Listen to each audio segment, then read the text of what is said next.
Hello बच्चों, आज आपके लिए मेरा नाम शकील अग्रवाल आपके लिए लेके आया हूँ लेक्चर 4 वेक्टर का। इससे पहले हम लोगों ने वेक्टर 3 लेक्चर वेक्टर्स पे बना चुके हैं। उस पर आप मेरे लिंक पे जा करके डिस्क्रिप्शन में देख सकते हो और बाकी के 3 लेक्चर आप पढ़ सकते हो। बाकी आज हम लोग डिस्कस करेंगे वेक्टरों का घटक कैसे निकालते हैं, resolution of a vector.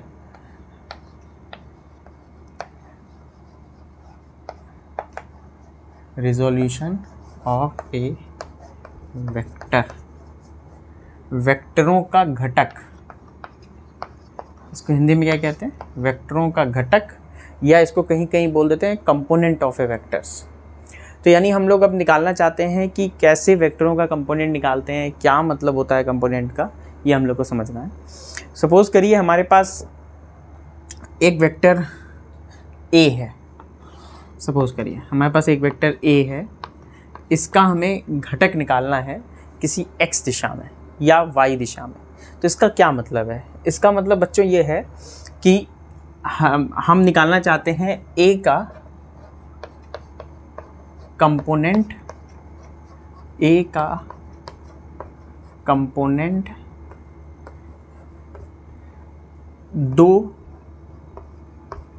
Perpendicular axis की में, दो परपेंडिकुलर एक्सिस में, axis x and y axis में निकालना चाहते हैं। इसका मतलब है हम ये देखना चाहते हैं कि ये जो वेक्टर है हमारा वो x और y एक्सिस में कितना कितना होगा, ये हम निकालना चाहते हैं। सपोज करिए कि मान लीजिए एक वेक्टर a इस दिशा में है, ठीक है, और हमको निकालना है कि ये वेक्टर x दिशा में, x एक्सिस और y एक्सिस में कितना है। सपोज करिए हमारे पास एक लेंथ है ये, ठीक है, एग्जाम्पल के तौर पे मान के चलते हैं ये एक डिस्प्लेसमेंट है, वो 5 मीटर का है। अभी हम लोग एग्जाम्पल के थ्रू समझते हैं, फिर हम लोग आगे इसको समझ जाएंगे। मान लीजिए 5 मीटर का एक डिस्टेंस है और ये मान लीजिए 45 डिग्री बन रहा है।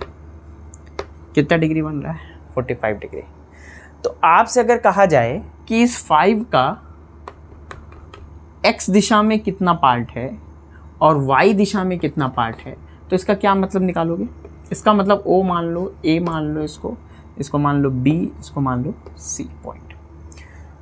तो बेसिकली अगर हम ट्रायंगल OAB में देखें, ट्रायंगल OAB में देखें और हम कहें अच्छा बताओ इसका इस दिशा में कितना है, तो यही तो कहोगे। अगर ये वेक्टर का इस दिशा में कितना पार्ट है, इतना पार्ट है, तो इसका मतलब है हम ये कह सकते हैं OA का OX एक्सिस की दिशा में, OX दिशा में कंपोनेंट, OX दिशा में कंपोनेंट या रिजोल्यूशन कैसे निकालोगे? तो अगर हम इसमें cos 45 लगाएं, cos 45 से देखें तो cos 45 इज इक्वल टू हो जाएगा बेस अपॉन हाइपोटेनस, आधार बटे कर्ण। तो आधार है OB, कर्ण है OA, है ना। तो यहाँ से OB हमारा क्या आ जाएगा? OB आ जाएगा OA cos 45 आएगा कि नहीं बच्चों? और OA कितना लेंथ है हमारी? 5, तो हम इसको लिख सकते हैं 5 cos 45। बोलो, कह सकते हैं कि नहीं? गलत बोल रहे हैं तो बता दो। अच्छा, इसी तरह से अगर हम ट्रायंगल OAC में देखें, OAC में देखें तो ये जो ट्रायंगल हो जाएगा, समझने के लिए कर रहे हैं, तो अगर ये एंगल 90 है पूरा, ये 45, तो ये होगा 90 माइनस 45। अभी समझने के लिए कर रहे हैं 90 माइनस 45। नो डाउट इसको 90 माइनस 45 को हम 45 लिख सकते हैं, लेकिन हम अभी लिख रहे हैं 90 माइनस 45। तो इस ट्रायंगल में, इस वाले में अगर हम cos फिर से लगाएं, cos 90 minus 45 is equal to, फिर से बेस अपॉन हाइपोटेनस। अब जब ये एंगल में ये कोण लोगे तो तो ये बेस हो जाएगा और ये हाइपोटेन्यूज हो जाएगा, ये आधार हो जाएगा और ये कण हो जाएगा। तो cos 90 - 45 बोलो बच्चों, आधार कितना है OC और कण कितना है OA, बोलो सही कह रहे हैं। अच्छा OC की वैल्यू निकाल, अब यहाँ से देखो OC कितना आ जाएगा, OA cos 90 - 45, cos 90 - 45 मतलब cos 90 - थीटा साइन थीटा, तो ये हो जाएगा OA साइन 45 और OA की वैल्यू कितनी है 5 साइन 45। बोलो बात समझ में आई।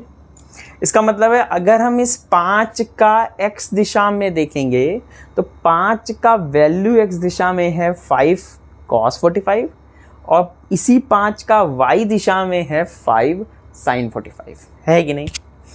इसका मतलब है कि कुछ तो हम जब घटक निकालते हैं x दिशा में और y दिशा में तो इस तरह से हम फाइंड कर लेते हैं। अब अगर हम ध्यान से देखें थोड़ा सा तो हम साफ साफ ये पाएंगे कि इसका मान जो OB का मान आ रहा था और जो इसका मान आ रहा था, यानी इसका और इसका, अब अगर आप ध्यान से देखो तो क्या एक वेक्टर आप ये मान सकते हो कि OB वेक्टर है किस दिशा में, x दिशा में, है कि नहीं बच्चों। OB वेक्टर को हम लिख सकते हैं वैल्यू 5 cos 45 किस दिशा में है, x दिशा में है, तो x दिशा के लिए हमने I कैप लिख दिया। अभी मैं इसको समझाऊंगा, ऐसा लिख सकते हैं। इसी तरह से अगर हम OC वेक्टर देखें, अच्छा OC वेक्टर अगर ध्यान से देखें तो OC वेक्टर चूंकि BA वेक्टर के समांतर है तो इसको हम BA वेक्टर भी लिख सकते हैं। देखो OC वेक्टर और BA वेक्टर सेम है, लेंथ भी सेम है और दोनों समांतर हैं, तो हम दोनों इक्वल वेक्टर हैं, तो ऐसा लिख सकते हैं। इसको लिख सकते हो 5 sin 45 इसकी वैल्यू है और दिस इज J कैप। बोलो बात समझ में आ रही है। इसका मतलब है अगर आप ध्यान से देखो तो अगर हमें वापस से OA पाना है तो हमने आपसे क्या कहा था इसके पहले वाले लेक्चर में कि अगर दो लंबवत वेक्टर हैं तो उनका जो रिजल्टेंट है, अगर आप ध्यान से देखो तो OA वेक्टर आप कैसे पहुंच रहे हो, O से B गए प्लस किए, B से A गए, BA वेक्टर, और दोनों एक दूसरे की, देखो ये वेक्टर और इसके बीच में कितना कोण है 90, तो रिजल्टेंट कैसे निकालते हैं, रिजल्टेंट वैसे ही, तो क्योंकि दोनों लंबवत हैं तो √5 cos 45 का स्क्वायर प्लस 5 sin 45 का स्क्वायर, ऐसे तो निकालोगे। अब अगर हम इसको सॉल्व करें तो क्या आएगा, देखो 5 का स्क्वायर 25 cos 45, देखो cos स्क्वायर 45 का sin स्क्वायर 45, 5 स्क्वायर कॉमन ले लो, cos square 45 plus sin square 45 1 हो जाएगा, तो 5 का स्क्वायर बचेगा तो अंडर हटेगा तो 5 आएगा।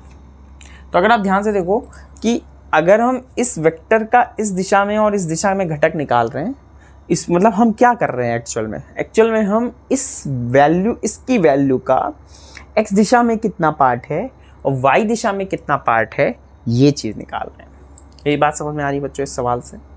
अब हम लोग कुछ इसी पे बेस पे फॉर्मूले बना लेंगे, वो आपको इजीली समझ में आ जाएगा। ठीक है, मेरी बात समझ में आ गई होगी इस सवाल से। ट्राई करते हैं, ठीक।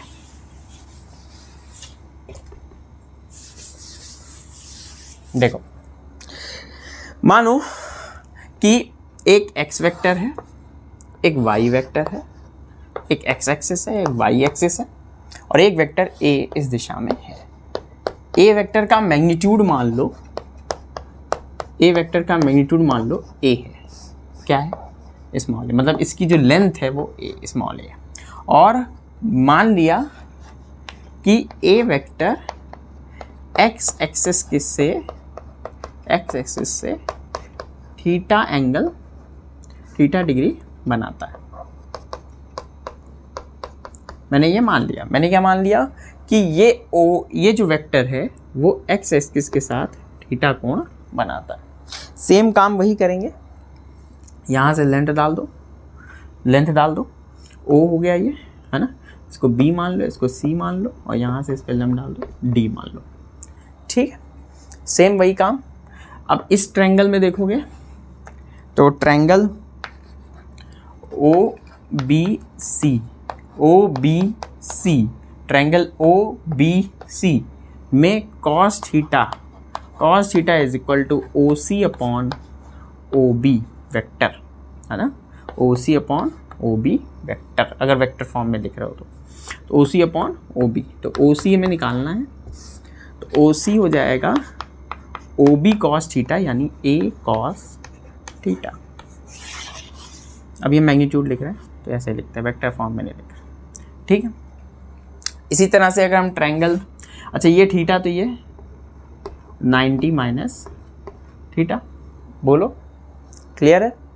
अब इस ट्रायंगल में अगर आप देखो तो ट्रायंगल OBD में, तो OBD में अगर देखोगे कॉस इसमें लगाओ 90 minus theta is equal to cos 90 minus theta is equal to base upon hypotenuse. तो बेस है OD इसमें और हाइपोटेन्यूज क्या है OB।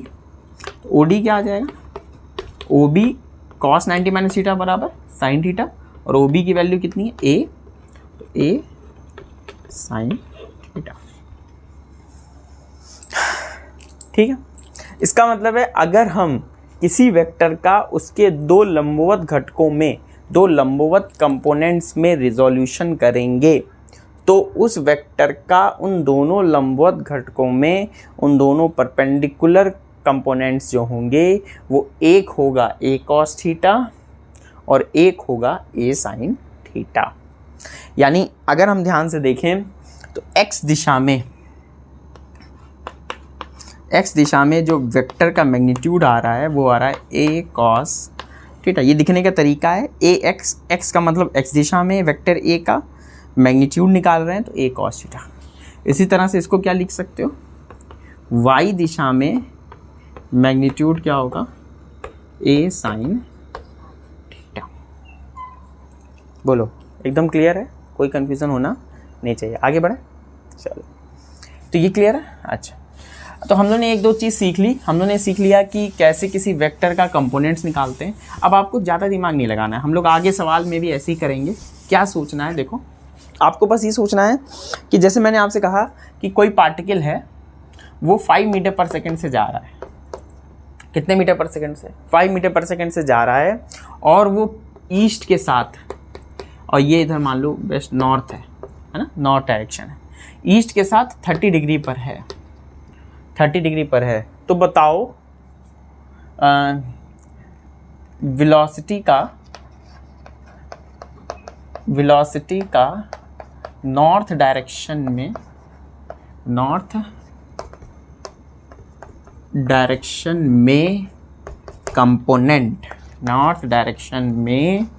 कंपोनेंट कैसे निकालेंगे बच्चों।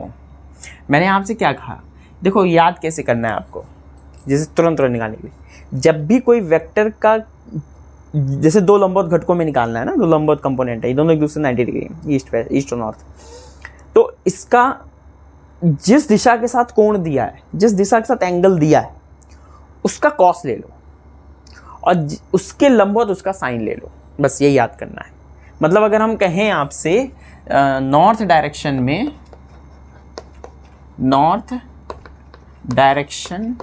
में कंपोनेंट निकालने को, तो आप सिंपल क्या करोगे, नॉर्थ डायरेक्शन में कंपोनेंट कैसे निकालोगे, सीधा नॉर्थ डायरेक्शन में निकालना है, तो क्योंकि इसका दिया है कौन, इसका लंबवत निकालना है, तो 5 sin 30, मतलब बार बार आपको वो फॉर्मूले नहीं बनाने ना, याद थोड़ी ना करना। इसी तरह से ईस्ट डायरेक्शन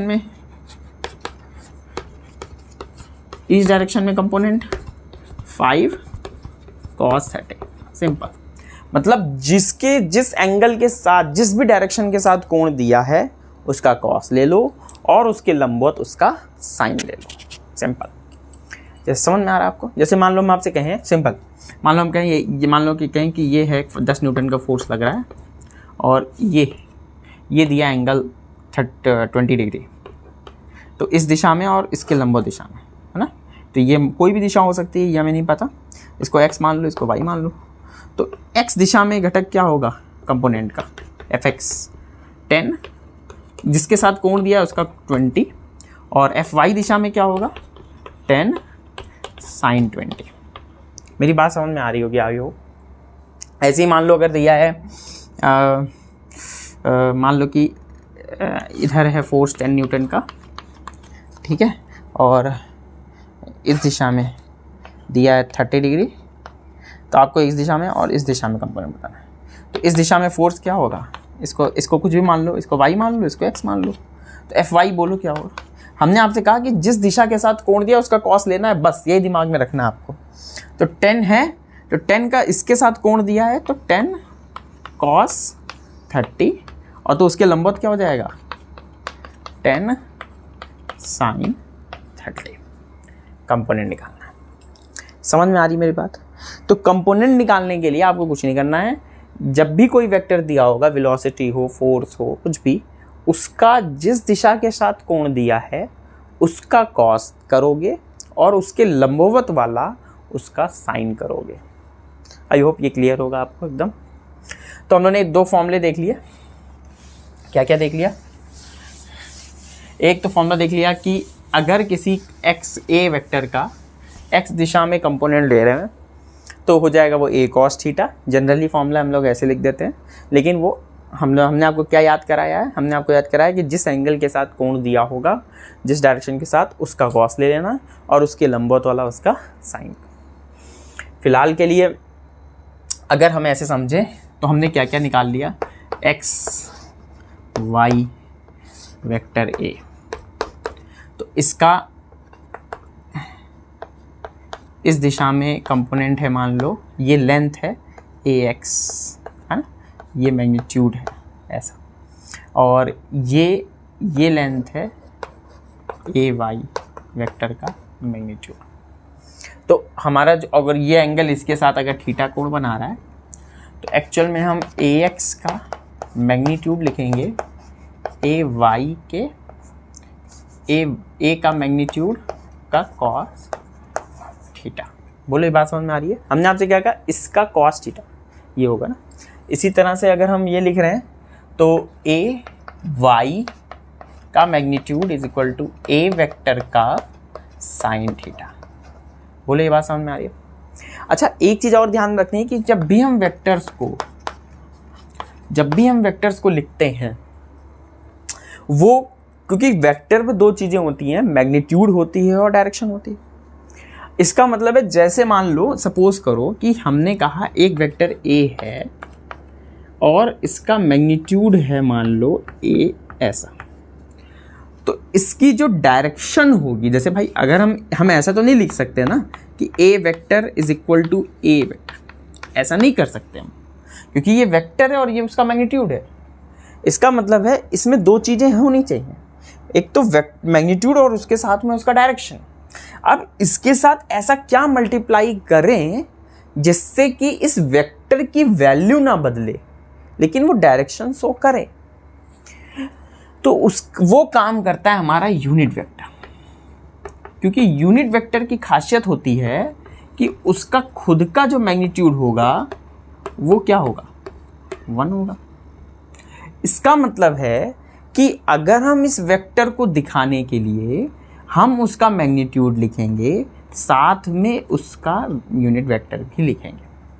अब हम ये इसको इसके बराबर दिखा सकते हैं कि हाँ ये मैग्नीट्यूड हो गया, ये उसका डायरेक्शन हो गया। A cap tells what?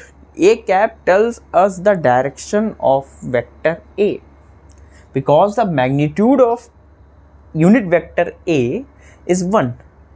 अगर हम ऐसा लिखते हैं कि बताओ इसका मैग्नीट्यूड क्या होगा, तो एक्चुअल में है क्या, ये तो यही है ना, इसका मैग्नीट्यूड और इसका मैग्नीट्यूड तो 1 ही हो जाएगा, तो यही तो आएगा इसके बराबर।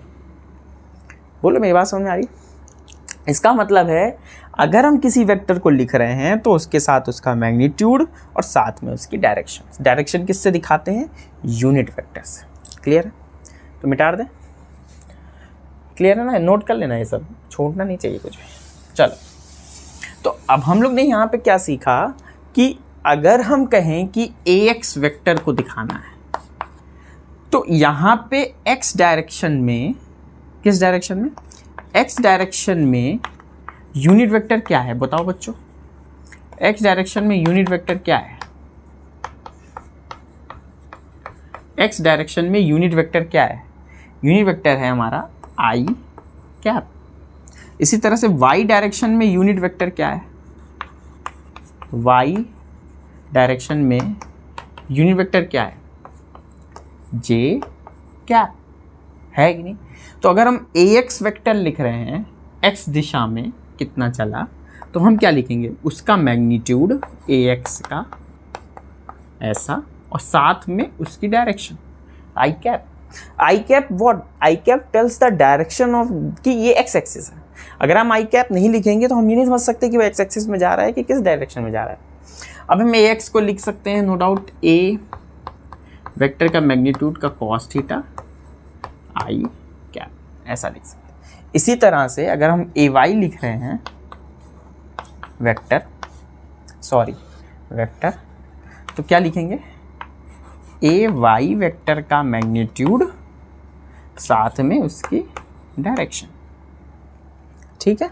तो ये हो जाएगा a, इसको हम क्या लिख सकते हैं यहाँ से, ये साइन थीटा j कैप साथ में, ठीक है। ये पॉइंट समझ में आ रहा है इस,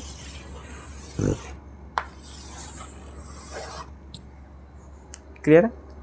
तो हमको ये बात अब क्लियर हो गई कि अगर हमें किसी भी वेक्टर को इस तरह से दिखाना है तो हम इस तरह से ax ay az लिख सकते हैं। इसका मतलब है मान लो हम ax डायरेक्शन में इधर चले ax वेक्टर और फिर इधर लंबवत चले ay वेक्टर, तो क्या हमको ये मिल गया, a में वेक्टर मिल गया। तो इसका मतलब a vector is the summation of ax vector plus ay vector, है कि नहीं। इसका मतलब है हम a वेक्टर को क्या लिख सकते हैं, इसको लिख सकते हैं, इसका हम मान लो इसको स्मॉल a से लिख रहे हैं, सपोज करो अभी इसको स्मॉल a से दिखा दे रहे हैं, इसको भी स्मॉल a से, ये लेंथ a है स्मॉल a, तो हम क्या लिखेंगे, a cos theta I cap, ठीक है, plus a sine theta j cap. Clear है, समझ में आ रही है।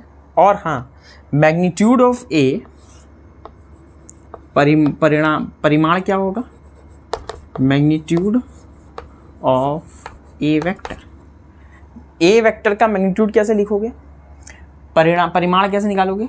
हमने आपको कहा था कि अगर दो लंबवत वेक्टर का समेशन है तीसरा वेक्टर, तो हमेशा उन दोनों का अंडर रूट में ax का स्क्वायर, मतलब मैग्नीट्यूड का स्क्वायर प्लस ay के मैग्नीट्यूड का स्क्वायर, बस सिंपल ऐसा लिखेंगे।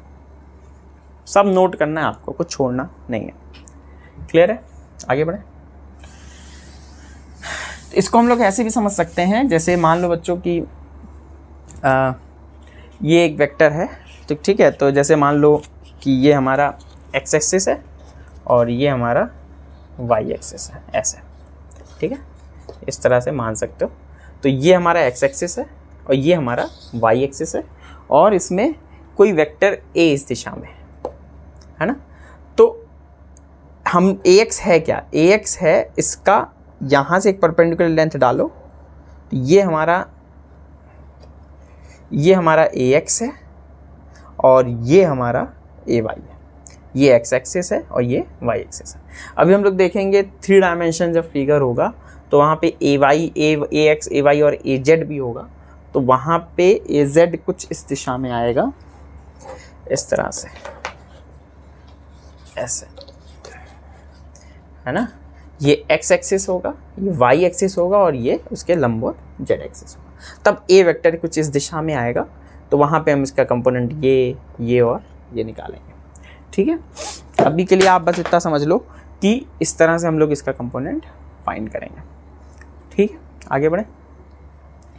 तो हम लोग ने क्या क्या सीख लिया, हम लोगों ने सीख लिया कि किसी भी वेक्टर का कंपोनेंट जब निकालते हैं तो कंपोनेंट का मतलब है उसका उस डायरेक्शन में कितना पार्ट है, और उसको हम उस वेक्टर का उस दिशा के साथ अगर कोण दिया है तो उसका कॉस हो जाएगा। जैसे मान लो x दिशा में है तो ax क्या हो जाएगा, उसका कॉस थीटा, और हमेशा उसके लंबवत वाला जो होगा वो उसका साइन होगा। ये आपको याद रखना है, ठीक है। और हम लोगों ने क्या सीखा कि जो x दिशा में होगा उसको हम लोग आई कैप से दिखाएंगे, और जो y दिशा में दिखाएंगे उसको हम लोग j कैप से दिखाएंगे। कहीं कहीं इसको i की जगह x कैप और कहीं कहीं y कैप भी लिख लिया जाता है, लेकिन नॉर्मली हम लोग आपके में लेवल पे i कैप और j कैप ही लेंगे। अच्छा बच्चों, एक बात और है, देख लेते हैं वो भी, कि मान लो 3 लंबवत कम, अभी जो हमने आपको दिखाया, मान लो एक x दिशा में है, एक y दिशा में है और एक z दिशा में वेक्टर। तो है ना, ये समझ में आ रहा होगा। और ये इधर इस दिशा में यूनिट वेक्टर है i कैप, इस दिशा में यूनिट वेक्टर है j कैप, इस दिशा में यूनिट वेक्टर है k कैप। अब मान लो कोई वेक्टर a इस दिशा में है ऐसे a, तो ये एक्चुअल में इस तरह से नहीं है, यही आपको बस समझना है, ये कुछ हवा में होगा ऐसे। और ये जो तीसरा वेक्टर है ये z, वो ऐसे 90 डिग्री पर है। समझ में आ रहा है? ये एक्स वाई तो ऐसे ही होंगे, लेकिन ये जो z कंपोनेंट है वो इस दिशा में होगा और ये है हमारा ये वेक्टर। बात समझ में आ रही है ना? अब जब हम एंगल लेंगे ना, तो एंगल हम यहाँ से लेंगे, ये एंगल थीटा, या हम इसको अल्फा ले लेंगे, इस एंगल को बीटा ले लेंगे और इस एंगल को यहाँ से यहाँ तक ये गामा है। अगर एक्चुअली लग रहा है कि ये एंगल यहाँ से यहाँ तक है, ऐसा नहीं है, क्योंकि z एक्सिस हमारा ये है, तो ये एंगल हमारा इतना होगा गामा। ठीक है, तो अब वही लेते हैं, देखते हैं, समझते हैं। तो मान लो ये अल्फा एंगल है, ये बीटा एंगल है और ये गामा एंगल। बात को समझना, ये ऐसा नहीं है कि 90 से ज़्यादा होगा, ज़्यादा ज़रूरी नहीं है, हो भी सकता है, बट ऐसा नहीं। अच्छा, तो अब सिंपल हमने आपसे क्या कहा था, एक्स दिशा में घटक, बोलो फटाक से। हमने कहा था जिसके साथ एंगल दोगा उसका कॉस ले लो, बस ज़्यादा दिमाग नहीं लगाना। तो ए वेक्टर का, या अगर हम मैग्नीट्यूड वेक्टर के साथ लिख रहे हैं तो पूरा लिखते हैं, ए वेक्टर का मैग्नीट्यूड का कॉस अल्फा आई कैप। फिर ए वाई को क्या लिखोगे, ए वाई को क्या लिखोगे वेक्टर को, ए का मैग्नीट्यूड का कॉस बीटा, क्योंकि एंगल दिया है उसके साथ तो इसलिए कॉस ही लोगे, साइन मत ले लेना, साइन बीटा नहीं ले लेना। हाँ, साइन अल्फा जरूर लिख सकते हैं, बट यहाँ पे साइन अल्फा भी नहीं लिखेंगे क्योंकि ये प्लेन में नहीं है। बात समझ में आ रही है? This is J cap. और ए जेड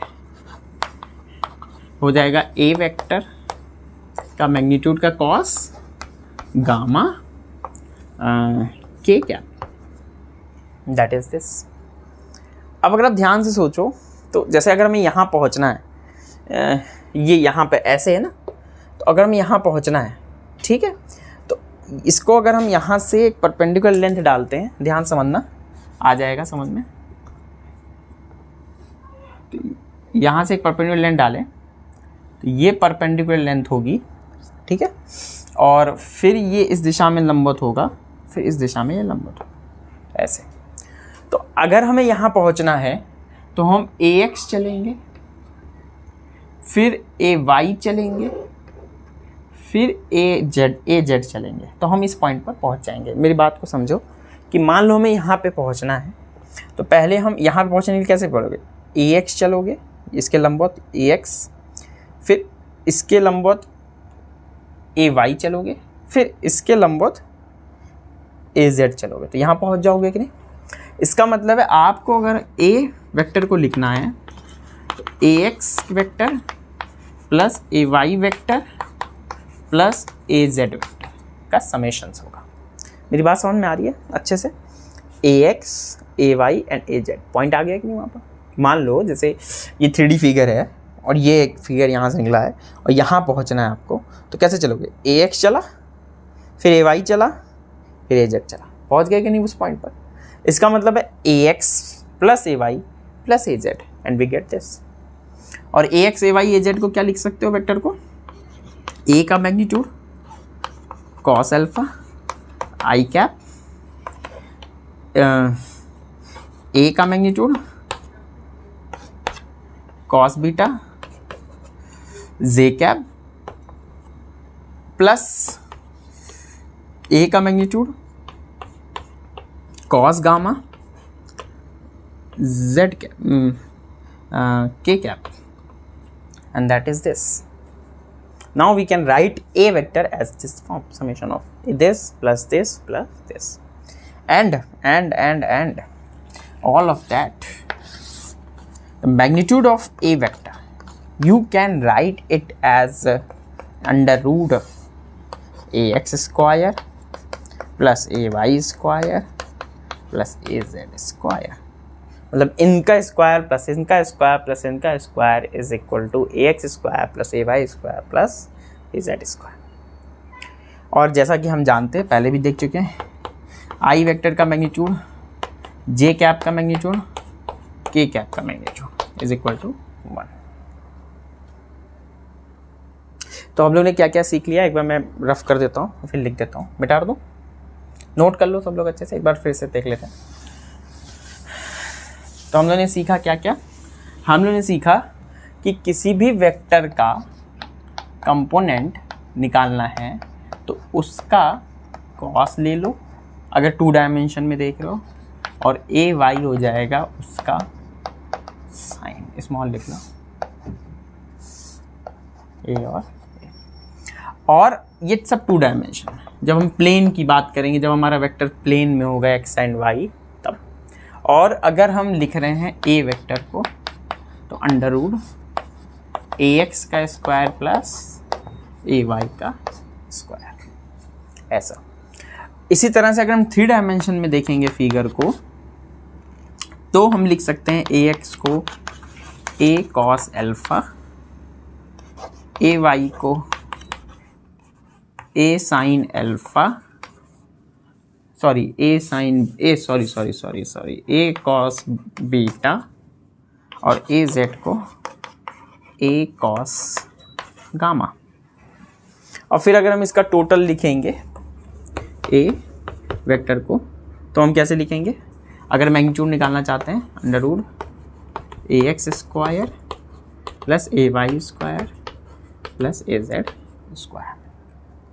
और ए एक्स आई, मतलब अगर हम वेक्टर के फॉर्म में लिख रहे हैं इसको, यही चीज़, तो यहाँ आई कैप हो जाएगा, जे कैप हो जाएगा, के कैप हो जाएगा।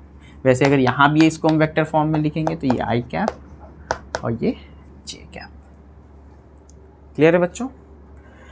हमें लगता है आपको ये सब एकदम क्लियर कट हो गया होगा कि कैसे हमें कंपोनेंट्स लेने हैं, कैसे हमें एक्स वाई प्लेन में लेना है, कैसे हमें एक्स वाई जेड प्लेन में लेना है। ठीक है, आगे हम लोग जैसे से एक बार पहले पूरा वेक्टर हो जाए फिर हम लोग कुछ न्यूमेरिकल्स इस पर कर लेंगे और इसको क्लियर करेंगे। ओके बच्चों, बेस्ट ऑफ लक।